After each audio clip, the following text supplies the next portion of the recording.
ఆంధ్రప్రదేశ్లో AP LAWCET 2025 పరీక్షలు రాసిన విద్యార్థులకు కౌన్సిలింగ్ కోసం ప్రకటన వచ్చింది. ఇప్పటికే 2 సార్లు కౌన్సిలింగ్ చేపట్టి మధ్యలోనే అర్ధాంతరంగా ఆగిపోయింది.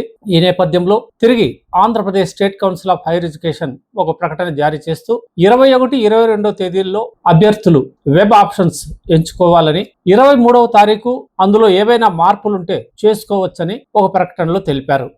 25వ తారీఖున సీట్ల అలాట్మెంట్ చేస్తారని, 27 నుంచి 29 వరకు కళాశాలల్లో అడ్మిషన్లు పొందవచ్చని ఆ ప్రకటనలో తెలిపారు.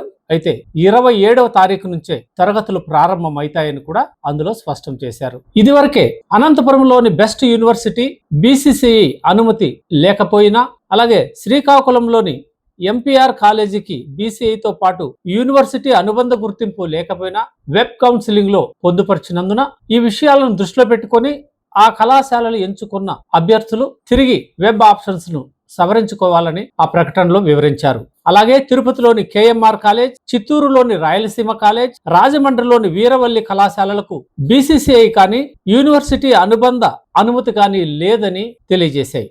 అయితే కోర్టు ఆదేశాల కారణంగా ఈ కళాశాలలను కౌన్సిలింగ్ జాబితాలో ఉంచినట్లు కోర్టు మరియు బార్ కౌన్సిల్ ఆఫ్ ఇండియా తుది ఆదేశాల మేరకు అడ్మిషన్లు ఉంటాయని state council of higher education ఒక ప్రకటనలో వివరించింది. ఏపీ లాసెట్ జరిగి నెలలు గడిచిపోతున్నా గత సంవత్సరం లాగే ఈ సంవత్సరం కూడా అడ్మిషన్లు తీవ్ర జాప్యం జరిగాయి. పక్క రాష్ట్రమైన తెలంగాణలో ఇప్పటికే అడ్మిషన్లు పూర్తయి కళాశాలలు కూడా ప్రారంభమయ్యాయి. మన రాష్ట్రంలో కూడా ఇది బహుశా తుది కౌన్సిలింగ్ అని పలువురు భావిస్తున్నారు. వెంటనే న్యాయ కళాశాలలు ప్రారంభం అవుతాయని ఆశిస్తున్నారు.